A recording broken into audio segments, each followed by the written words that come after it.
next speaker is Chandralika Hazarika. She is a branding and marketing professional with over 15 years of experience, and she's turned her attention to digital entrepreneurship with a focus on building digitally empowered brands. She strives to build simple, well-positioned, and intuitive high-tech products that anyone can quickly understand and adopt. At Big Things, she is building revolutionary new ways to put consumers first and foremost with its generative AI products for fashion, retail, gaming, and wellness. Chandralika is a strong supporter for women in tech, and she's the recipient of the Distinguished Accenture Women in Tech 2021 award. She's also an active speaker and advocate for emerging technologies, including Web 3.0 and gaming, and is involved with educational institutions globally to familiarize students with new job opportunities being created due to the technological revolution. Warm welcome. As you can also notice, she's the snappiest dresser here. And just before the panel, I asked her, so Chandralika, what do you do? And then she said, I'm revolutionizing fashion. So we will come to that in a minute. But before you start, you said something interesting. Today, she is here through a series of deliberate and intentional actions. She's based out of London. She's pushed a flight to be here and talk to all of us. But why she's based in London is the reason I want to talk to her. Tell us a bit about your journey and how you ended up being the British government's poster child. Thank you so much, and I'm very kind of you, and lovely to be this amazing women out here. I'm the happiest when I am with women founders or just anyone, because as she said, unfortunately, I am still the only woman. I walk into any room, and whenever I see anyone, I'm the happiest. So yes, I'm the co-founder of Big Things. It's one of the best fashion tech companies globally, and I was just looking around. There was edtech, fintech around this room. So the term fashion tech is still very new. We all wear fashion. During the pandemic, that was one sector that was not impacted was fashion. You were sitting in front of your Zoom calls, but we all wanted to dress up properly, and so that's one impact. That sector was not at all impacted. So what we do is we focus everything around the human body data. So if I get your body data correct, I can solve all the problems of fashion. That includes from the manufacturing, supply chain. So just from your mobile photo, like any phone, just from a photo, I get all your body measurements. I then compare with the size specifications of any brand that you have, and I can tell you exactly which brand, which size you need to buy. And most importantly, if you think at a much deeper level, today I'm working with the world's biggest brands. I was just telling her one of the biggest luxury brands in UK, and it's very difficult. All the problems the CEOs are facing is supply chain. They don't know how much to manufacture, which geography. Our body types are so unique. So once you start using my technology, maybe in next 6 months, your designers know what to design for which body type and how much to manufacture and supply to which geography. Very simple. I'm from Assam. I'm very tiny. We all, within India itself, our body types are so different, forget the country. Yeah. So when I was thinking about what Chandralika does, one of the things that did strike me very strongly is exactly this, that there are so many different body types, configurations, aesthetics, and things that we men and women aspire to and are. And it's only organizations like hers and technology that allows us to break out of this contemporary mold that already exists and build for our identities. And so it actually, in many ways, the inclusion of who we are starts with what you're doing. Yes, right. So it's great to Thank you so much. explore that conversation.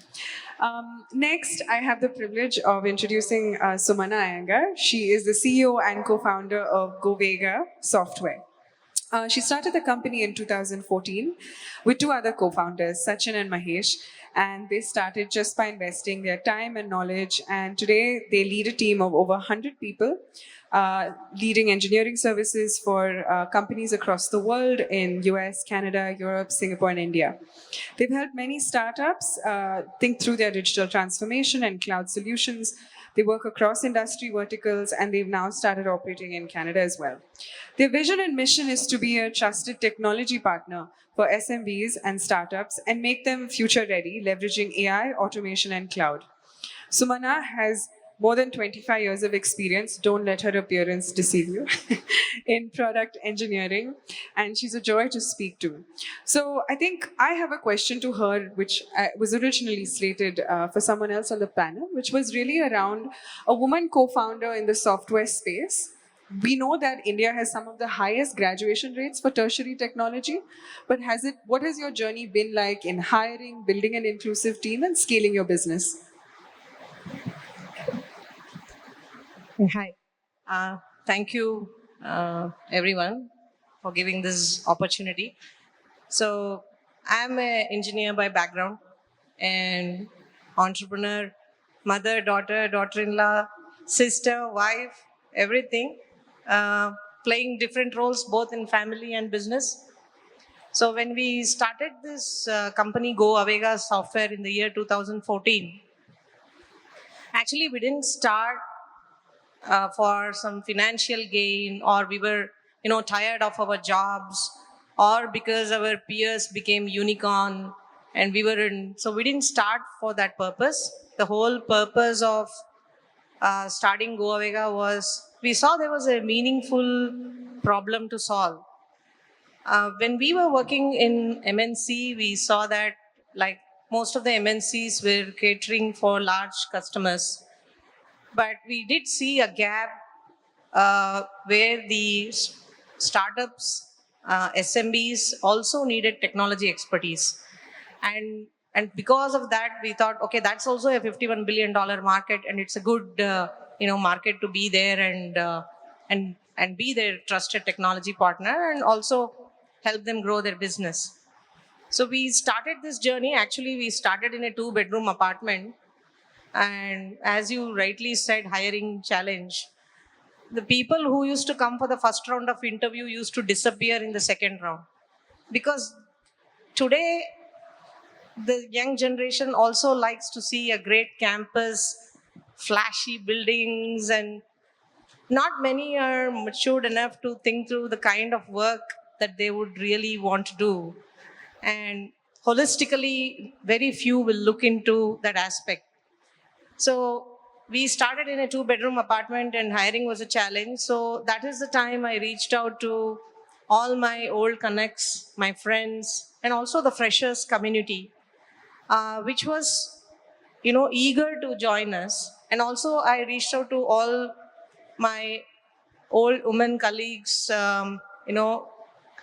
asked them like who had taken a break in their career because they had to take care of the kid or elderly person at home, and who wanted flexibility to work from home in 2014. I'm saying when most of the companies, every day we were supposed to come to office, right?